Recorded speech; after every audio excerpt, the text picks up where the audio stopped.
कहानी शुरू होती है एक छोटे से गांव सुखपुर से। यहाँ के लोग बेहद खुश रहते थे। खेतों में हरियाली थी, तालाबों में तैरती मछलियाँ। लेकिन उसी गांव की गलियों में एक आदमी रोज घूमता था, सूखा लकड़ा। वह गरीब था, गांव में भीख मांगकर गुजारा करता था। लेकिन लोग कहते थे कि सूखा लकड़ा साधारण भिखारी नहीं है, उसके पास काले जादू की ताकत है। लेकिन उसने कभी किसी को नुकसान नहीं पहुंचाया। लेकिन उस गांव में एक अमीर आदमी भी रहता था, अमित भाई। महल जैसा घर, सोना चांदी, महंगी गाड़ियां, लेकिन दिल से बेहद घमंडी। एक दिन सूखा लकड़ा उसके दरवाजे पर पहुंचा, हाथ जोड़कर बोला, मालिक 2 दिन से भूखा हूँ, कुछ रुपए दे दो। अमित गुस्से से बोला, अरे दफा हो जा यहाँ से, मुझे तुम जैसे भिखारी पसंद नहीं। इतना कहकर उसने लकड़ी का डंडा उठाया और सूखा लकड़ा को बेरहमी से पीटने लगा। गांव वाले चुपचाप देखते रहे, किसी ने भी रोकने की हिम्मत नहीं की। सूखा लकड़ा जमीन पर तड़प तड़प कर उसी वक्त मर गया। लेकिन उस रात गांव की हवाओं में कुछ बदल गया। जैसे ही घड़ी ने 12 बजाए, सूखा लकड़ा की आत्मा वापस आई। आंखों में अंगारों की लहर तोड़ रही थी। सूखा लकड़ा ने गुस्से से कहा, जिसने मुझे ठुकराया, जिसने मेरी मौत पर हंसा, अब वो जिंदा नहीं बचेगा। उस रात अमित भाई के घर से चीखों की आवाज सुनाई देने लगी। सुबह लोग देखने गए तो अमित भाई जिंदा नहीं था, उसका शरीर एक सूखे पेड़ में बदल चुका था। इसके बाद गांव में हर रात मौत होने लगी। एक एक करके सारे लोग मरने लगे। हर सुबह किसी न किसी की लाश गांव के बीच सूखे पेड़ के रूप में मिलती। धीरे धीरे पूरा गांव सूखे पेड़ बन चुका था। हर पेड़ एक इंसान की अधूरी चीख छुपाए खड़ा था। गांव में सिर्फ एक नौजवान बचा था, राइस्टार। वह गांव का मददगार, ईमानदार और सबका प्यारा लड़का था। लेकिन अब वह अकेला खड़ा था। चारों तरफ सिर्फ सूखे पेड़ और मौत की खामोशी थी। राइस्टार गुस्से में चिल्लाया, सूखा लकड़ा, अगर तेरी आत्मा यही है तो सामने आ। मेरे गांव को, मेरे लोगों को क्यों मार रहा है? तभी अचानक सूखा लकड़ा उसके सामने प्रकट हो गया और गुस्से से बोला, राइस्टार, मैंने सिर्फ बदला लिया है। जिन्होंने मुझे जलील किया, भूखा रखा, पीटा, उन्हें मैंने वही सजा दी। अब तू भी इस श्राप का हिस्सा बनेगा। राइस्टार रोते हुए बोला, लेकिन सूखा लकड़ा, जिन गरीबों को तूने बेवजह मार दिया, क्या उनका भी कोई कसूर था? तेरी लड़ाई अमीरों से थी, निर्दोषों से नहीं।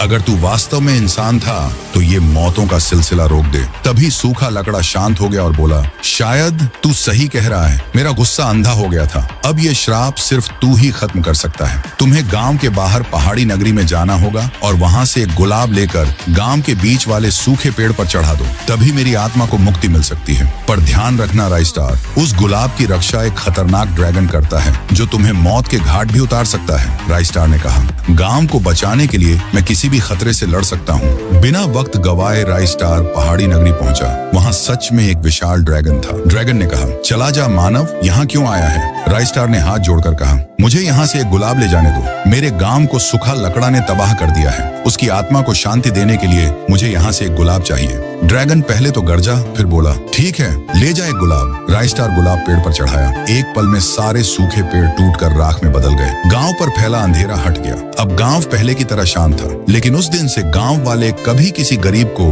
भिखारी नहीं बोले, क्योंकि उन्हें याद था, एक भूखे इंसान की आह पूरे गांव को सूखा बना सकती है। और राइस्टार अब सिर्फ मददगार लड़का नहीं रहा, वह गांव का रक्षक बन चुका था। भूतगढ़ एक ऐसा गांव जहां रोज अजीब और रहस्यमय घटनाएं होती थीं। रात के ठीक 8 बजे गांव में एक अजीब सी डोरबेल की आवाज गूंजती थी।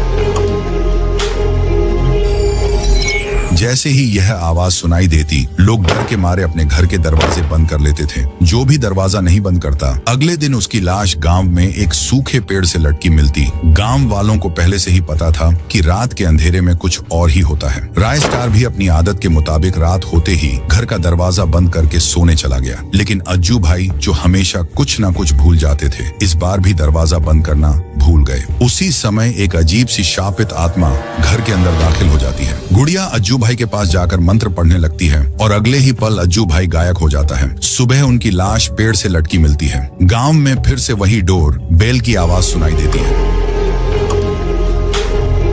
राइस्टार घबराकर अपने घर की ओर दौड़ता है। आधी रात को खौफनाक आवाजें गूंजने लगती हैं। राइस्टार खिड़की से बाहर देखता है तो उसके पैरों तले जमीन खिसक जाती है। एक भयानक उड़ती हुई गुड़िया आसमान में मंडरा रही है और लोगों को उठाकर उन्हें जमीन पर पटक रही है। लोग तड़प तड़प कर मर रहे थे, लेकिन तभी वह आत्मा राइस्टार के घर की ओर बढ़ती है।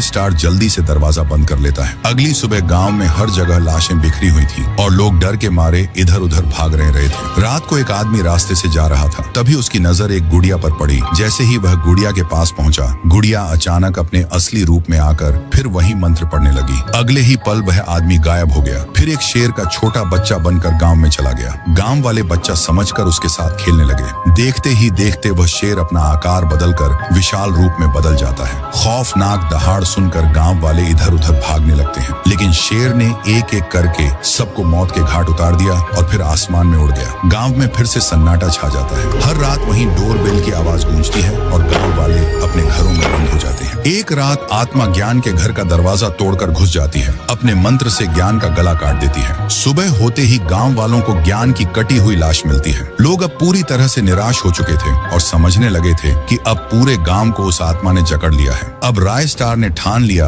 कि वह इस आत्मा को मार कर रहेगा। वह दौड़ते हुए डॉक्टर नील के पास गया। डॉक्टर नील ने उसे एक जादू इंजेक्शन लगाया और अचानक राय स्टार में अद्भुत शक्तियां आ गईं। उसकी आंखों में अजीब चमक थी और उसके कपड़े बदल चुके थे। अब वह उड़ने की ताकत से सीधे गांव के बीचों बीच खड़ा हो गया, जहां वहीं डोरबेल की आवाज फिर से गूंजने लगी। आधी रात होते ही आत्मा आसमान में हवा को चीरती हुई सीधे राय स्टार के पास पहुंची। आत्मा ने उसे मारने की कोशिश की, लेकिन राय स्टार ने हर बार उसे नाकाम कर दिया। राय स्टार चिल्लाते हुए बोला, तूने इस गांव को बहुत सताया है, अब तेरा अंत होगा। और अंत में राय स्टार ने उस आत्मा को एक झटके में सर उड़ा दिया।